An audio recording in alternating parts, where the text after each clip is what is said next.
nandito na tayo mga kalagalag sa sementeryo na isa. Yung private cemetery ito. At isa sa pinakamagandang sementeryo rin dito sa Tarlac City. Ito yung Mount Zion. Halos tapat lang ito ng simbahan ng Katoliko. Itong Mount Zion. Ayan. So marami na rin tao dito mga kalagalag. Ayan o. So marami na rin mga nagtitinda, mga bulaklak. Nandito na lahat. Ayan, may mga kandila. So lahat pwede nyo nang kahit hindi na kayo magdadala. At may mabibili na sa lugar na ito. Ayan o. So pwedeng pumasok dyan. Hindi na tayo papasok. Bukas na lang. Pagka tayo ay may pagkakataon bukas.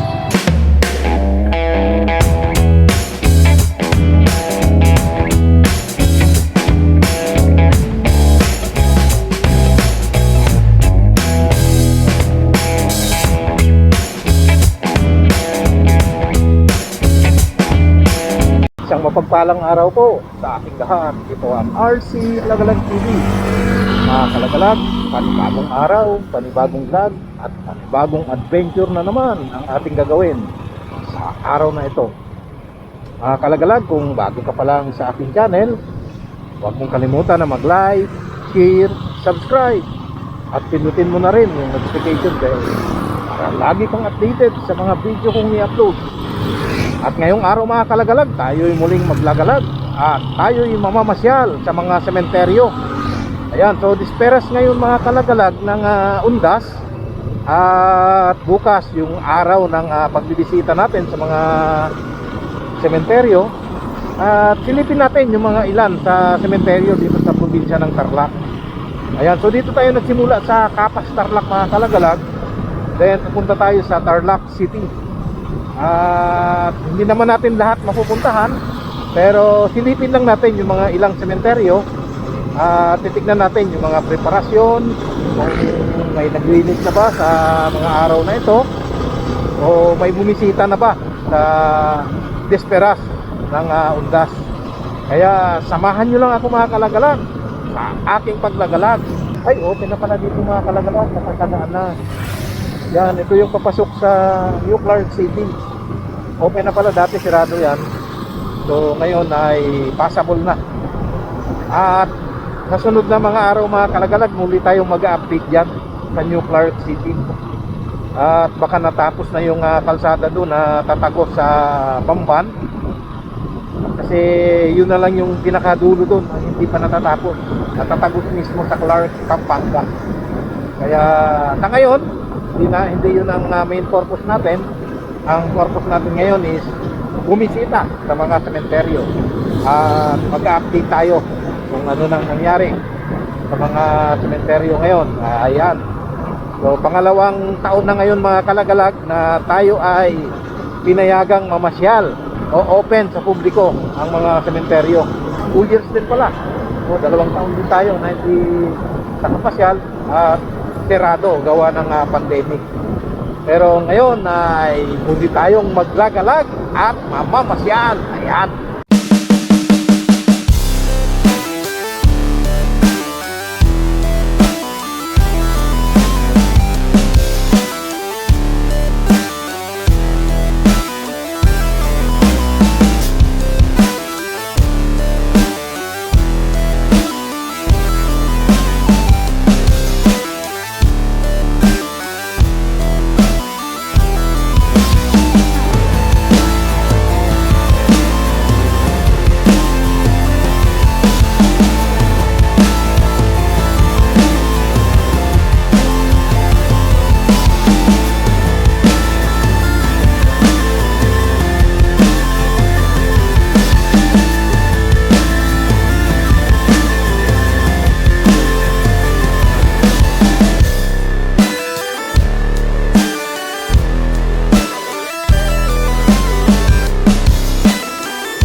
So, ito yung Capas Shrine mga kalagalag. Itong nasa kanan natin. Ito na yung pinakabako niya. Capas National Shrine. Yan, kaya lang, July tayo. Yan, so dito na tayo mga kalagalag sa cementerio. Yan. So public cemetery ito ng Kapas. Yan. So, maluwag din itong cemetery mga kalagalag. Hinagdos na ito. At mayroon dito sa kabila. Ito. So public ito, public cemetery. Yan, so malinis na. Marami nang naglinis. So ayan o. So malinis na yung cemetery. Ready na ito na pasyalan bukas. Kabilaan yan mga kalagalag o. So pwede nang pasyalan ito bukas. At ready na. Malinis na yung mga cemeteryo.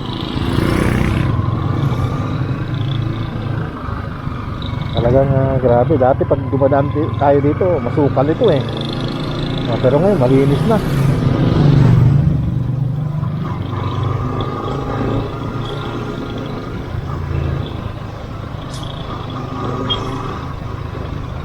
Mayroon pa dito mga kalagalag oh. Maluwang yung cemetery dito. At yung sunod na pupuntahan natin mga kalagalag, sa Tarlac City na tayo. So madadaanan natin yung mga magagandang cementerio din dyan sa may San Miguel, Tarlac City. Ayan, so dito na tayo mga kalagalag sa MacArthur Highway. Ayan,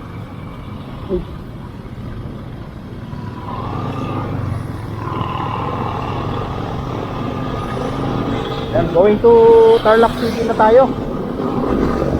Ayan, maganda rin dito sa gabi mga kalagalag. So one time pag nakapasyal tayo, so may mga Christmas decor na sila, may mga parol na nilagay dito sa mga poste.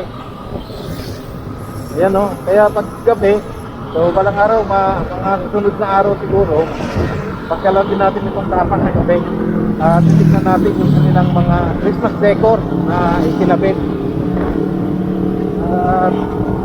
Talagang napakaganda nitong Kapas mga kalagalag pagka gabi. Nakikita rin natin yung mga magagandang tanawin dyan, lalo na yung munisipyo nila mga kalagalag. Talagang napakaganda ang munisipyo nila sa gabi. Napakaganda yung mga pailaw nila dyan.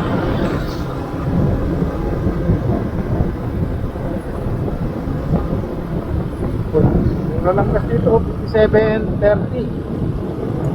Ayan, so barangay Talaga na tayo mga kalagalag. Barangay Talaga, Kapas, Tarlac.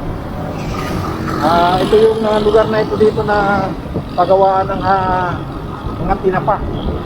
So halos puro tinapa ang karamihan dito. Ayan o, Resi, tinapa, Ilu, tinapa, Abad, tinapa. Ayan, so puro tinapa, pero masarap yung tinapa nila rito mga kalagalag. At sila mismo ang gumagawa ng mga tinapa sa lugar na ito. At sila yung halos lahat ng karamihan dyan sa Tarlac City public market, halos yung mga tinapa dyan ay galing dito sa Talaga, Barangay Talaga, Kapas, Tarlac.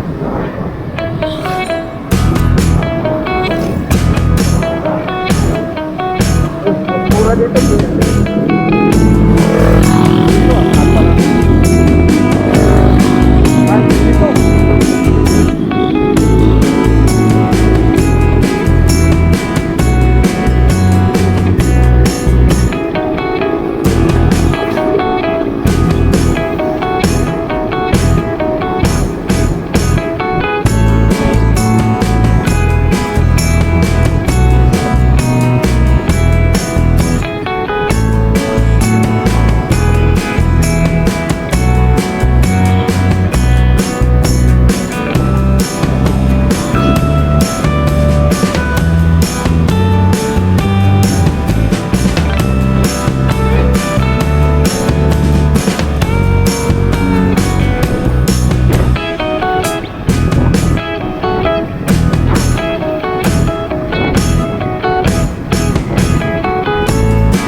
bata ito mga kalagalag.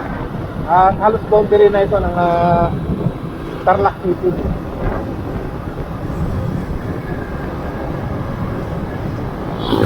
At nandito na yung arko ng Tarlac City. Yan, ito na. Yan, Tarlac City na tayo mga kalagalag. Welcome, Tarlac City. Okay, so halos nandito na tayo mga kalagalag sa sementeryo na isa. Yung private cemetery ito. At isa sa pinakamagandang sementeryo rin dito sa Tarlac City. Ito yung Mount Zion. Halos tapat lang ito ng simbahan ng Katoliko, itong Mount Zion. Ayan. So marami na rin tao dito mga kalagalag. Ayan oh. So marami na rin mga nagtitinda, mga bulaklak, nandito na lahat. Ayan, may mga kandila. So lahat pwede nyo nang kahit hindi na kayo magdadala at may mabibili na sa lugar na ito. Ayan oh. So pwedeng pumasok dyan. Hindi na tayo papasok.